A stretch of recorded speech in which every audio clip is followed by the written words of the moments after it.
M0FXB, welcome back to my videos on the ICOM 705 and the Yaesu FTX1. Thought I'd show them in the actual carry cages. So the cage on the 705 is the POV, so you can see it does make the radio bigger, and it connects on the bottom. There's a couple of bolts on the bottom. Same goes for the FTX1. There's two, but I'm not going to move it now, but there's two bolts on the bottom. The thread's already in the radio, and it really does make it a lot wider, actually wider than the 710. So you're hearing the FT8 at the moment, 40 meters. What's the big difference between these two devices? Dual receive. So you've got VHF, HF there. You can have C4FM, C4FM, VHF, UHF, and so on. The 705, the standout thing I suppose is the fact that it's got Wi-Fi. That's the big one, and you've got your classic ICOM display. You're not using the 3DS, although you can, as you saw me, switch to, that's just a screen timeout, switch to 3DS.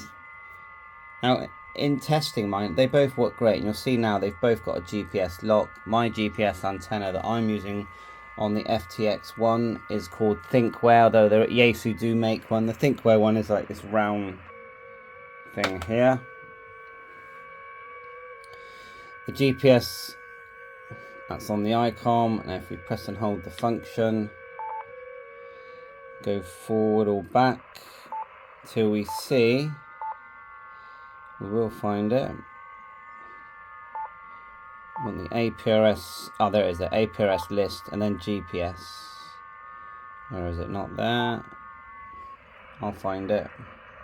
Yeah, there it is. I pressed the wrong one, so GPS. And there's our GPS. The only thing that bugs me about the menu structure on the FTX is you have to press and hold the function. That's quite annoying to do every time you need to go in there. On the 710 you just press it once, so that would be nice if they did a one-touch way of getting into the menu. So it's, what time is it here? It's about 8 AM. Let's just see if anyone's around. You can switch between seeing the scope for the right hand side or the left hand side by pressing this button here, scope. It says main and sub. Both of them have very similar sounding speakers, I think.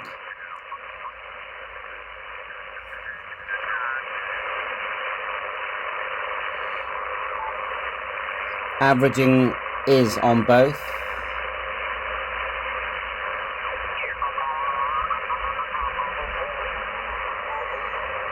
Tap the screen, lower sideband. French stations there.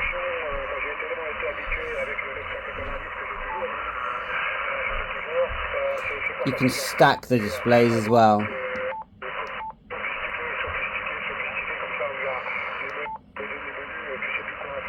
I switch the antenna, tap the screen on the ICOM, very intuitive.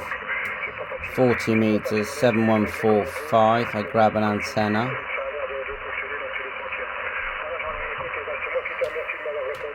Again with the mode,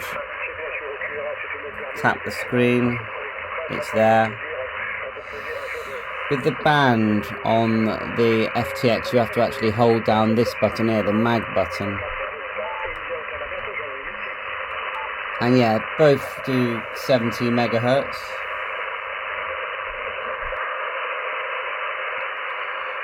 And it's not, as you can see, it's not really a lot about. Volume, you press the multi. See that coming in there? I think I've got a bad connection on my PL259, which is that one's on a G5RV. I'll have to check that because it wasn't doing it yesterday. You know what it's like with connectors.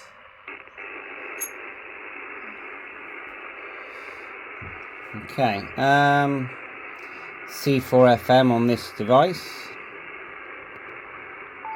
LSB, and look at all the modes there, digital modes, RTTY, no CW decode on both. There is independent volume. hold down the DR, you're in D-star mode. You can do DR in normal memory mode. So yeah, it's so hard to choose between these two sets. The 705, I'm picking it up and feeling the weight with the battery, which on the 705 is just a handheld battery. Like so. That's just a handheld that you put in your ICOM 52 and your 51. The battery on the FTX is a beast of a battery and lasts well. Of course, you've got DC input. There's a USB-C charging into the actual battery. When you connect USB-C, actually it's micro USB at the moment, but I've had mine adapted with the USB-C model. I'm sure that the new models will include that eventually anyway. It will actually charge the battery as well as interface you with your WSJTX, FT8, WinLink, all that kind of stuff. See, there's someone there. Let's try and get that one. Let me just try. I'll just swap the antennas. You can hear it. Actually, the FTX1 was clearer. But you know, it's very hard. You know, we're not in test conditions here. We've just got two radios on top of each other. So Bluetooth built in, GPS built in. You buy separate modules. I know a lot of people have complained about that, but the cost for the separate modules isn't high. But I agree that the radio cost is up. If you buy the Optima, it's over £2,000. But you don't get the 100 watts if you do not have the Optima. So the 705 at the moment, you are stuck with the 10 watts, both 10 watt radios, 6 watt I believe, this one on a battery. Another stronger signal there coming through. Let's just go to that. Yeah, that sounds better and looks great. And of course you've got the oscilloscope. So they both do. Very hard to choose between, because you might like C4M, you might like D-Star, you might not care about the dual screen and the dual receive. Of course, they're both jack in the box, they both cover all the bands. Airband on both of these is excellent. And if you look into the channel selections, tap the screen, you've actually got the word Airband there, which does work well.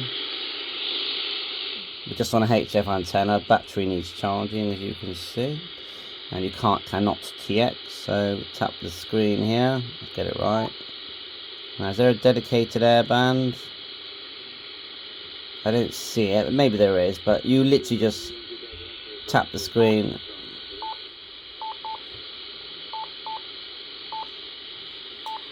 And we're on Airband, and it's really clear. They both work really great. So that's it really. I'm not really oh, there's Airband coming through. I love Airband on the 705. When you're using the full scope, you can see all the Airband signals coming in. But remember, that's the HF antenna. So thanks for watching. Buttons on the top here. No buttons on the top of the 705. If anything, there's a lot less buttons on the 705. But there is a big menu, short menu there. But then when you go into these menus, then you've got a massive menus. Thanks for watching. Bye for now.